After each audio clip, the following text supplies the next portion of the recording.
Segregar é separar, mas é assim um conceito que é muito inocente.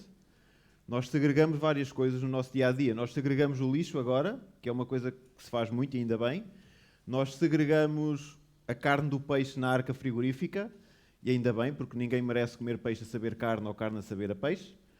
Escolham vocês qual é aquela que é a pior. Mas a segregação é em si mesmo algo que é muito inocente, um conceito que não tem assim grande coisa que se lhe diga, é normal e natural e nós aplicamos no nosso dia-a-dia. Mas isto é quando é segregação de coisas. Quando é segregação de pessoas, historicamente corre sempre mal. Quando há, de alguma forma, separação de pessoas em grupos, não costuma correr nada bem. Na Segunda Guerra Mundial, um dos fatores que fizeram com que a Alemanha começasse a Segunda Guerra Mundial foi segregação. Eles acreditavam que era um grupo diferente, um grupo melhor do que todos os outros.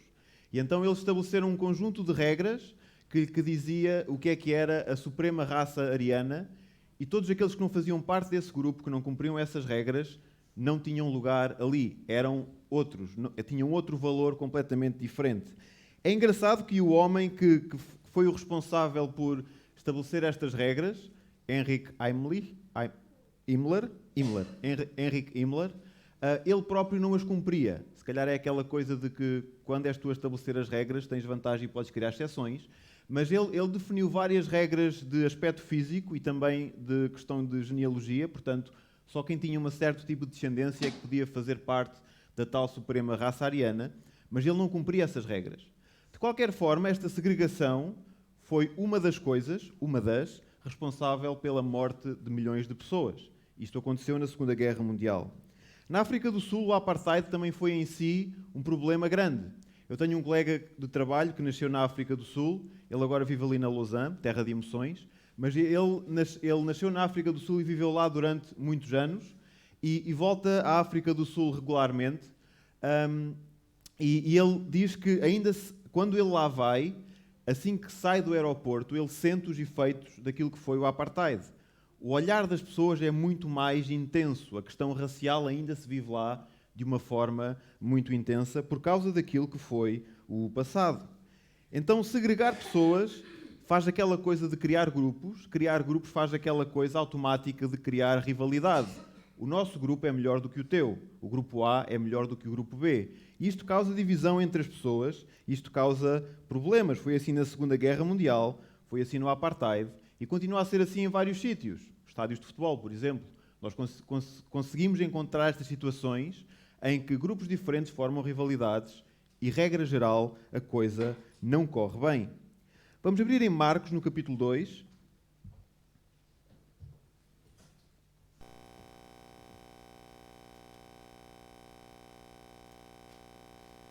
Marcos, capítulo 2, e vamos ler dos versículos 13 até ao 17. Marcos 2, 13 a 17. E diz assim: Jesus tornou a sair para o mar e toda a multidão ia ter com ele e ele os ensinava. E passando, viu Levi, filho de Alfeu, assentado na coletoria e disse-lhe: segue-me. Ele, levantando-se, o seguiu. Enquanto Jesus estava jantando na casa de Levi, muitos cobradores de impostos e pecadores estavam assentados à mesa com Jesus e seus discípulos, pois eram muitos os que o tinham seguido. Quando os mestres da lei, que eram fariseus, viram-no comer com os cobradores de impostos e pecadores, disseram aos seus discípulos: porque come e bebe ele com os cobradores de impostos e pecadores? Tendo Jesus ouvido isso, disse-lhes: os sãos não necessitam de médico, mas sim os doentes. Eu não vim chamar os justos, mas sim os pecadores. Então Jesus estava numa fase crescente de popularidade. O seu batismo já tinha ocorrido, ele já tinha operado alguns milagres. Nesta fase ainda não existe o grupo dos 12 discípulos, 12 apóstolos que acompanhavam Jesus, mas Jesus já era acompanhado por uma grande multidão para onde quer que fosse. Onde quer que ele fosse, uma grande multidão o seguia, queria ouvir aquilo que ele tinha para dizer, queria assistir de perto aos milagres que ele operava. Aqui nesta passagem há uma referência a uma multidão que claramente o segue por onde quer que ele vá. Mas temos também uma referência a 2 grupos, ou se virmos bem, temos uma referência a 4 grupos, ou então 2 grupos com 2 subgrupos cada um. Algo que nós encontramos muitas vezes nos Evangelhos é a referência a estes grupos. De um lado, escribas e fariseus, do outro lado, publicanos e pecadores. A minha tradução nesta passagem não refere escribas e fariseus, mas acho que há algumas traduções que referem isso, porque, regra geral, andam sempre estes dois grupos par a par. Escribas e fariseus de um lado e publicanos e pecadores do outro. De qualquer forma, há sempre esta referência e há esta ideia de grupo, esta ideia de segregação entre estas pessoas. Eram grupos diferentes. Estas pessoas não se misturavam entre elas e não se davam de forma nenhuma bem. São 4 e andam aos pares. Não eram 3 e andam aos pares, como se costuma dizer às vezes, mas eram 4 pequenos grupos diferentes que andavam aos pares. Então nós temos o grupo dos escribas e fariseus, por um lado, e o grupo dos publicanos e pecadores, por outro. Os escribas e fariseus, fica logo aquela ideia na nossa mente de que se calhar eram os bons da fita, porque escribas e fariseus, nós automaticamente, quando olhamos para o contraste com publicanos e pecadores, se calhar colocamos os publicanos e pecadores do lado mau. Então, escribas e fariseus parece que é os bons da fita. Mas quem são estes, afinal? Então, os escribas e fariseus representam a elite religiosa da época. Em particular, os escribas eram os doutores. Eram homens ou os conhecidos mestres da lei, que conheciam a lei e sabiam exatamente como é que ela devia ser, como é que ela deveria ser aplicada. Os fariseus, por outro lado, podiam ser ou não sacerdotes, mas eram aqueles que estavam muito mais envolvidos naquilo que era o dia-a-dia da celebração religiosa. Eram eles que operavam as celebrações religiosas no templo, e eles eram muito respeitadores de certos rituais. Por exemplo, lavar as mãos antes de todas as refeições. Eles olhavam muito para esses pequenos rituais, para esses pequenos pormenores. Como era este o grupo que de facto cumpre a lei e que segue a lei como deve ser, com algumas aspas aqui, eles próprios criavam distância em relação a todos os outros que não faziam a mesma coisa, em relação a todos aqueles que não cumpriam a lei da mesma forma, que não tinham cuidado com todos os rituais como eles tinham cuidado, naquela ideia de que nós somos os melhores, ninguém se pode juntar a este grupo, nós é que sabemos como é que isto se faz, e então eles próprios separavam os outros e criavam distância para todos os outros que não cumpriam a lei da mesma forma que eles. O serem esta autoridade da lei dava-lhes também uma certa arrogância, porque eles eram sempre aqueles que eram fiéis, eram aqueles que conheciam a lei e eles claramente aplicavam-na sempre. Isto era de alguma forma inquestionável. Estes fiéis cumpridores da lei facilmente apontavam falhas a quem não cumpria a lei da mesma forma do que eles. Então também estamos numa época em que muito pouca gente saberia ler, muito pouca gente teria acesso à lei, então de certa forma eles também controlavam o acesso à lei. E isto é algo extremamente poderoso. Controlar a lei é controlar o povo que tem que a cumprir. E eles faziam isto, até podiam cair naquele sentido de alterar a lei da forma que lhes desse mais jeito.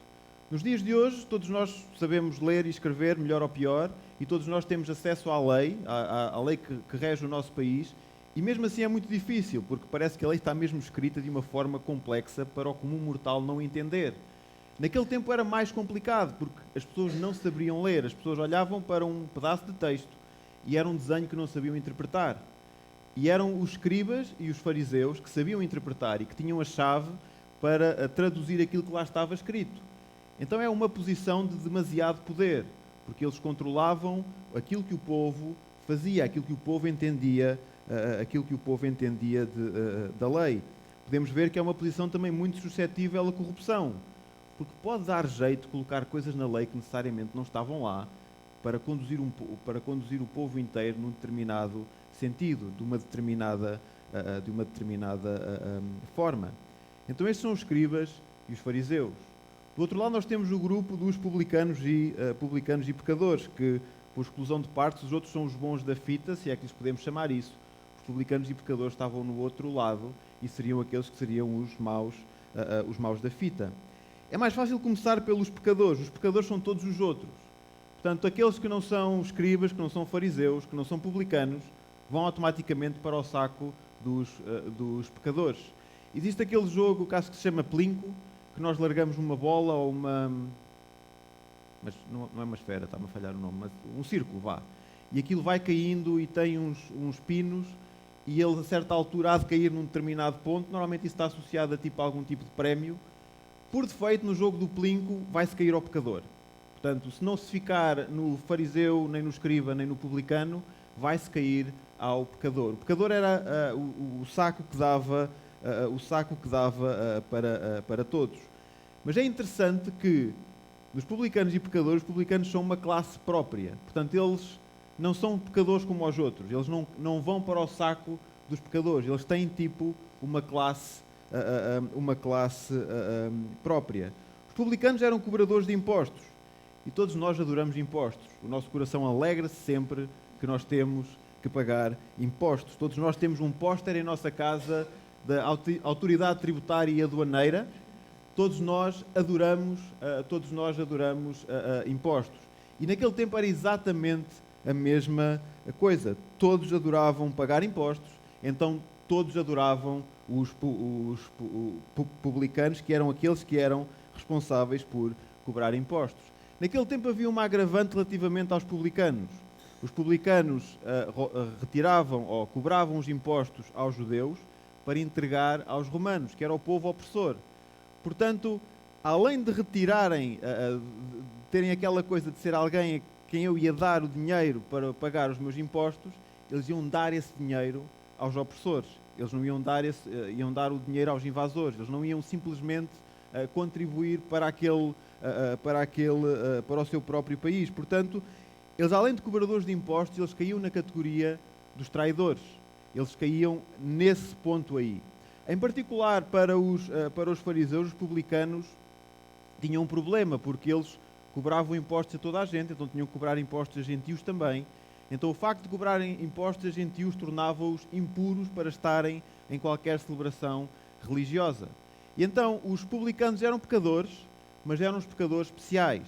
Eram os pecadores que caíam numa categoria muito própria. Com cobradores de impostos, eles controlavam aquilo que era cobrado. Portanto, já estamos a ver que haveria aqui muita possibilidade também de corrupção. Poderia haver muito aproveitamento de cobrar mais do que aquilo que era devido para se enriquecer, porque verdadeiramente ninguém controlava isso naquele tempo. Faria, se calhar, falta um sistema como o blockchain dos dias de hoje, implementado naquela altura, para controlar tudo aquilo que era transacionado. Mas eles poderiam fazer isto. Era uma posição também de muito privilégio, porque tinham acesso a muito dinheiro e podiam controlar quanto dinheiro é que era cobrado. Aqui na nossa passagem nós temos uma personagem muito interessante, que é precisamente um publicano, no versículo 14. E passando viu Levi, filho de Alfeu, assentado na coletoria, e disse-lhe, segue-me. Ele, levantando-se, o seguiu. Então Levi fazia parte da categoria dos publicanos. Ele não era escriba, ele não era fariseu, ele também não caía no saco dos pecadores, ele era publicano. Sendo publicano e tendo em conta aquilo que nós vimos ainda agora, ele era considerado um traidor. Ele não seria uma pessoa que seria bem visto no meio da sociedade, no meio do povo, porque ele era publicano. Ainda assim era alguém que tinha um emprego estável e alguém que tinha um emprego também provavelmente muito rentável. No entanto, quando Jesus lhe diz segue-me, ele levanta-se e vai. Nós não lemos nenhum tipo de hesitação, nenhum tipo de vou ter que arrumar aqui as minhas contas ou algo desse género. Jesus diz segue-me e ele imediatamente levanta-se e vai com Jesus. Ele segue Jesus diretamente sem ter nenhuma dúvida, sem fazer nenhuma pergunta. De um momento para o outro ele abandona a sua vida corrente, muda a vida completamente, sem fazer nenhuma questão. Nós voltaremos um pouco mais à frente a este caso de Levi. Então há toda esta dinâmica entre estes quatro grupos, em particular o grupo dos escribas e fariseus de um lado e publicanos e pecadores do outro. E claramente que há este desprezo entre eles. Nós vamos ler de novo os versículos 15 e 16. Enquanto Jesus estava jantando na casa de Levi, muitos cobradores de impostos e pecadores estavam assentados à mesa com Jesus e seus discípulos, pois eram muitos os que o tinham seguido. Quando os mestres da lei, que eram fariseus, viram-no comer com os cobradores de impostos e pecadores, disseram aos seus discípulos, porque come e bebe ele com os cobradores de impostos e pecadores. Então os escribas e fariseus não se misturavam com os outros. Eram a elite e de forma nenhuma se misturavam com outros, nem deixavam que outros se misturassem com eles. Como havia também aquele controle do que eles faziam relativamente à lei, da forma como a lei era aplicada, dava jeito também permitir que não houvessem assim tantos escribas e fariseus. Quanto menos pessoas controlassem, melhor, torna-se mais fácil. Depois havia também arrogância e prepotência sobre aqueles que de alguma forma não eram escribas e fariseus. Isto é particularmente notório no reparo que eles fazem ao facto de Jesus estar a comer com publicanos e pecadores. Era um problema. Aquilo que Jesus estava a fazer não estava bem. Mas Jesus estava ali no meio dos publicanos e dos pecadores. E estava numa refeição, portanto ele estaria num momento de alegria, num momento se calhar de quase celebração. Existe aquele ditado, diz-me com quem andas e dir-te-ei quem és. E os escribas e fariseus olharam para Jesus ali naquele meio e começaram a tirar esta conclusão. Então nós temos alguém que se calhar era um candidato a estar connosco como escriba e fariseu, alguém que poderia nos ajudar nesta questão muito complicada da aplicação da lei. No entanto, ele está ali no meio dos publicanos e pecadores. E isto é estranho, e de um certo ângulo parece que a pergunta dos escribas e fariseus é naquele sentido de porque é que ele está ali? Jesus não sabe que não é suposto ele estar ali? Parece que há assim alguma até inocência na pergunta que eles fazem. Então como assim? Como é que ele está ali? Ele não deveria estar ali, ele não se devia misturar com aquele grupo. Ele deveria estar no nosso meio, ele deveria estar connosco, nós é que somos a elite. Então vem Jesus e começam a questionar. Se calhar ele não era quem nós pensávamos, se calhar ele já não é digno, de estar connosco, de estar com a nossa elite, porque ele está ali no meio dos publicanos e pecadores. Por outro ângulo, a pergunta dos escribas e fariseus pode também ser vista no sentido de eles já estavam a julgar Jesus. Era suposto Jesus saber que não deveria estar ali, e no entanto era ali que ele estava. No entanto foi ali que ele se sentou. De qualquer forma, seja qual for o ângulo a usar, claramente Jesus já não se encaixava tão bem assim no grupo dos escribas e dos fariseus. A resposta de Jesus no versículo 17 é muito interessante. Tendo Jesus ouvido isso, disse-lhes: os sãos não necessitam de médico, mas sim os doentes. Eu não vim chamar os justos, mas sim os pecadores. A pergunta foi feita aos discípulos, portanto à multidão que acompanhava Jesus, mas foi o próprio Jesus que deu a resposta. Jesus começa por apresentar uma metáfora. Os sãos não necessitam de médico, mas sim os doentes. Isso é o que diz a lógica. Quem está doente é quem tem que ir ao médico. Quem não está doente não deve ir ao médico. Muitas vezes, quando há estas alturas de mais gripes e etc., existe aquela exortação: só vá ao hospital se estiver realmente doente. Só vá ao hospital se tiver realmente um problema. A minha mãe é enfermeira, e temos aqui alguns representantes desta difícil profissão, e a minha mãe não tem dificuldade nenhuma em aplicar isto de só se vai ao hospital quando é necessário. Isto porque desde que eu me lembro de ser gente, sempre que tive algum problema, sempre é uma coisa que se resolve ou com um Benuron, ou então é só um arranhão e é desinfetar e está logo a andar.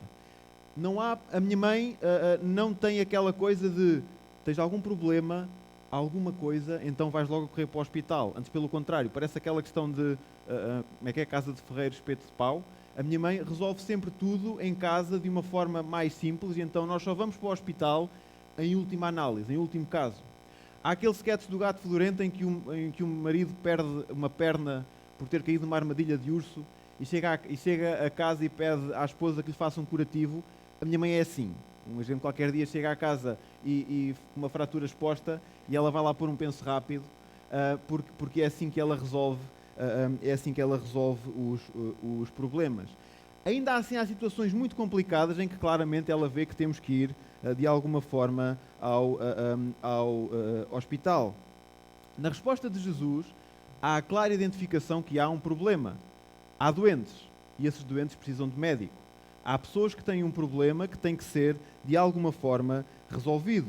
Esse problema, portanto, há algo que está mal, esse problema tem que ser atacado e tem que ser resolvido. E depois há o resto da resposta. Eu não vim chamar os justos, mas sim os pecadores.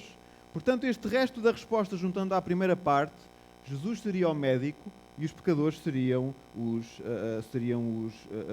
doentes.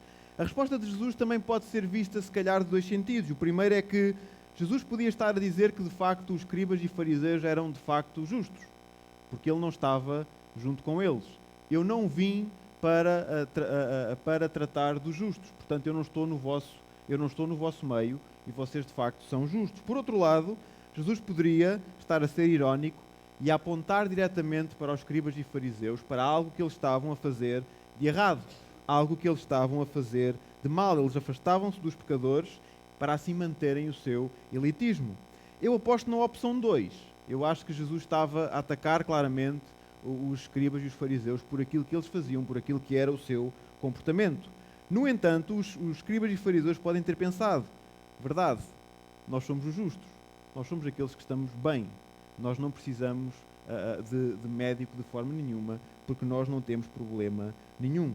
Isto aponta para aquela ideia de que Jesus verdadeiramente não podia ser um deles, porque ele estava no meio dos publicanos e dos pecadores. Quem diz o que é ou não é pecado não poderia estar no meio daqueles que são pecadores. Isto não poderia acontecer de forma nenhuma. Mas olhemos para a opção 2. Jesus posiciona-se no meio dos publicanos e pecadores como aquele médico que queria resolver o problema que eles tinham. Existe a clara ideia de que havia um problema, existe a clara ideia de que esse problema precisava de ser resolvido, existe aquela noção, Jesus identifica-se como aquele que é o médico. Isto pode apontar para a opção 1, mas ao mesmo tempo olhamos para o outro lado, aquela bufetada de luva branca. Estas pessoas são pecadoras, têm um problema, eu estou no meio deles para ajudar a resolver esse problema. Vocês, escribas e fariseus, que gerem a administração da lei, afastam-se das pessoas e não resolvem o problema que as pessoas têm. As pessoas não resolvem o seu problema de serem pecadoras pela forma como vocês operam, pela forma como vocês trabalham. Portanto, escribas e fariseus, vocês são médicos, mas nem sequer chegam às pessoas para lhe passar uma receita. Nem sequer olham para as pessoas com aquele sentido de elas poderem ter algum problema e de alguma forma quererem ajudar a resolver esse problema. Vocês olham para as pessoas, julgam o pecado delas, mas vocês só veem o problema e de forma nenhuma fazem parte da solução. Eu sou o médico que estou no meio deles à procura de resolver o problema, à procura de indicar como é que o problema do pecado se resolve. Então, como representantes da lei, os escribas e os fariseus eram uma vergonha. Eles não faziam aquilo que era suposto fazerem. Eles não se preocupavam com o estado espiritual do povo, não se preocupavam com o cumprimento da lei. Eles se preocupavam-se em manter-se naquele grupo de elite. Eles se preocupavam-se em estar completamente afastados e o mais longe que conseguissem dos publicanos e dos pecadores. A grande questão aqui parece-me que os escribas e fariseus falharam em ver que naquele tal jogo do plinco que diz onde é que cada um cai, eles também deveriam cair no saco dos pecadores. Eles são pecadores como qualquer outro, eles faziam pecados como qualquer outro pecador. Eles apenas não eram publicanos por vocação, mas claramente eles caíam no saco dos pecadores. Eles eram tão bons ou tão maus como aqueles publicanos e pecadores que eles se queriam afastar, com os quais eles não se queriam misturar. O saco dos pecadores dá para muitos e eles estavam lá. Por defeito, todos estão no saco dos pecadores, até nós. É nesse saco que nós nascemos. Nós estamos lá, por defeito, nós somos pecadores como todos os outros. Mas Jesus veio para resolver esse problema. Ele estava ali no meio dos escribas e dos fariseus, ou esteve também no meio dos escribas e dos fariseus e depois foi sentar de propósito no meio dos publicanos e pecadores, porque havia ali um problema para resolver, e ele queria resolver esse problema. E vemos aqui a graça de Deus, a graça de Deus que nivela, porque é para todos de uma igual forma. Não há aquela separação entre grupos. Jesus veio, Deus pela sua graça enviou Jesus a este mundo para todos de igual forma. Não há publicanos, não há pecadores, não há escribas, não há fariseus. Jesus veio para todos de uma igual forma. E aqui voltamos ao exemplo de Levi, um publicano, aquela categoria bem específica de pecador, que era criticado e maltratado pela sociedade, estaria provavelmente ao mesmo nível do que uma prostituta, por exemplo, mas viu Jesus chamá-lo e ele respondeu prontamente. Então todos nós somos pecadores, Jesus chama todos, porque a graça de Deus é para todos, mas nem todos o seguem. Ou então nem todos o seguem com a mesma energia que Levi colocou logo nesta altura. Assim que ele foi chamado, ele largou tudo aquilo que tinha e seguiu a Jesus imediatamente. Os escribas e os fariseus falharam em ver o seu próprio pecado. A sua arrogância, a sua altivez impediu deles verem aquilo que estava exatamente à frente dos seus olhos. Eles não viram que eram doentes, não viram que tinham um problema e não viram que o médico estava ali à frente deles. Eles falharam em ver a graça de Deus em pessoa, ali à sua frente, diretamente, a falar com eles. Eles eram tão pecadores como os outros, mas a sua arrogância impediu-os de ver isso. A sua arrogância fez com que eles olhassem e vissem que o problema está naqueles. Aqueles é que são pecadores, aqueles é que são publicanos. Nós não. Nós estamos aqui no topo da sociedade. Nós somos perfeitos. Eles precisavam da graça de Deus tanto como aos outros. A graça de Deus foi-lhes oferecida de igual forma como foi oferecida aos outros. Mas eles simplesmente não a viram. Eles simplesmente ignoraram-na e passaram-na ao lado.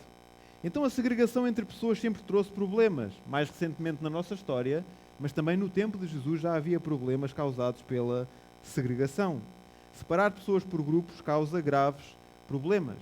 Na passagem de hoje nós vimos que a dinâmica entre escribas e fariseus e publicanos e pecadores era tóxica. Havia ali grandes problemas entre estes grupos.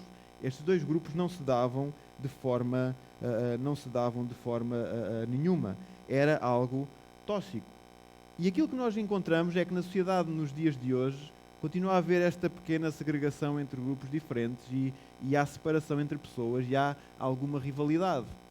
No outro dia eu estava a ouvir um podcast, e sim, eu ouço muitos podcasts, e estava um sociólogo a ser entrevistado e eles falaram sobre vários temas, mas a certa altura falaram sobre o aumento da taxa de suicídio, em particular em jovens na casa dos 20 anos. Eu acho que as estatísticas eram só para o Reino Unido, mas eu creio que nós podemos extrapolar um pouco para aquilo que acontece,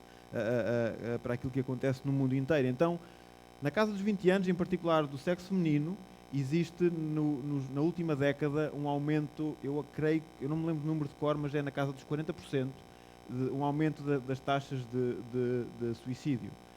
E perguntaram a esse sociólogo se havia, no ver dele, alguma razão que ele apontasse para isto estar a acontecer. E ele referiu que a questão da meritocracia que se vive um bocadinho nos dias de hoje era uma das causas. Ele não disse que era a causa principal ou que era a única causa, mas que era uma das causas para isso que nós vimos nos dias de hoje. Então ele recuou à história e foi lá atrás, ao tempo dos romanos, e ele disse que no tempo dos romanos adorava-se a deusa Fortuna. E a deusa Fortuna é que decidia quem eram os afortunados e os desafortunados. Portanto, aqueles que de alguma forma a quem a deusa atribuía a sorte na vida e sucesso na vida eram os afortunados, porque eram aqueles a quem a deusa Fortuna dava coisas, e do outro lado haveria os desafortunados. Isto apontava que a culpa de alguém ter sucesso ou não na vida era do que a deusa decidia. O que a deusa decidia para alguém era o que iria definir se essa pessoa teria ou não teria sucesso na vida. Mais recentemente isto mudou, então deixou-se de usar o termo afortunado ou desafortunado e passou-se a usar o termo vencedor e o termo perdedor. Isto funciona melhor no inglês, winner and loser.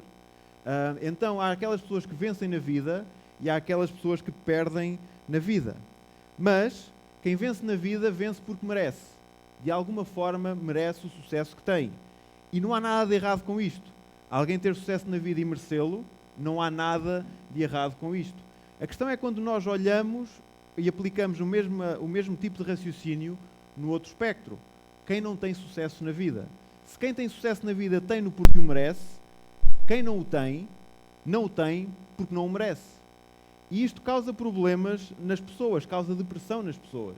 E em particular num momento em que nós vivemos, em que é muito fácil as pessoas verem a sua vida contrastada com o sucesso que outros podem ter, podem olhar para si próprios e ver que a sua vida não vale nada, e daí nós temos as taxas de suicídio a aumentar.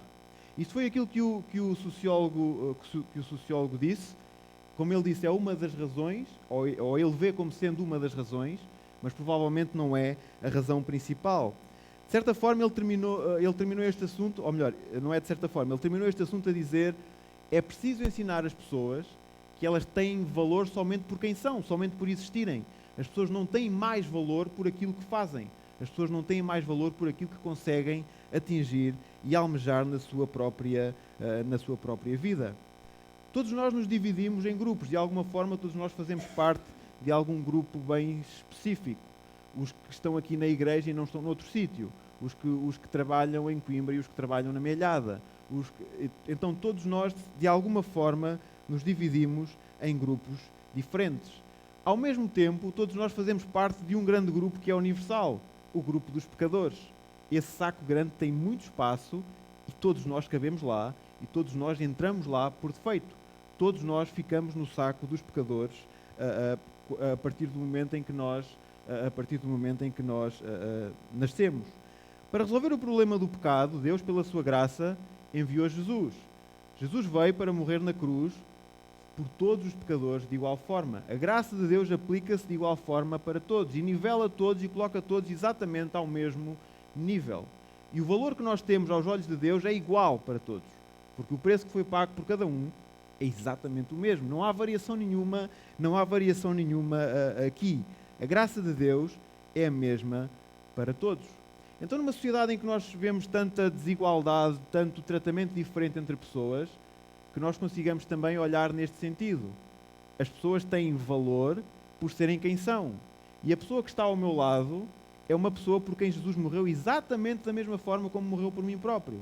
Essa pessoa tem valor por isso. Essa pessoa não tem valor por aquilo que consegue fazer na sua vida, por aquilo que já almejou, se ganhou muitos milhões ou se não consegue pagar as contas ao final do mês. Isso é irrelevante. A graça de Deus aplica-se exatamente da mesma forma. O valor que essa pessoa tem é exatamente o mesmo valor do que o meu. Então que nós consigamos não ser como os escribas e fariseus que se procuram afastar completamente dos publicanos e dos pecadores. Que nós saibamos aplicar o exemplo de Levi, que prontamente seguiu a Jesus sem pensar no impacto que isso teria para a sua vida. Ele foi chamado e ele levantou-se e andou. Ele seguiu Jesus imediatamente. A sua vida mudou naquele momento de uma forma imensa, muito provavelmente, mas ele não pensou sequer duas vezes. Ele levantou-se e seguiu a Jesus.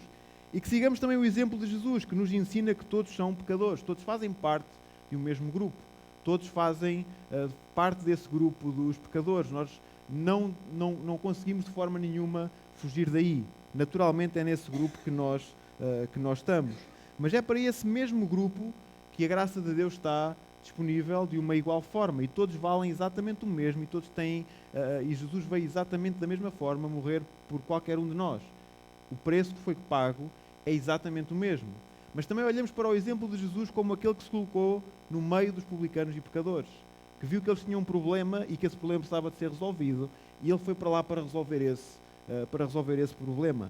Que nós saibamos ir para o meio dos pecadores e apontá-los para Jesus, apontá-los para a graça de Deus, porque eles têm valor em si mesmo. Então que o Senhor nos abençoe a sua palavra e nos ajude a sentarmos ali e a seguirmos o exemplo de Levi e o exemplo de Jesus.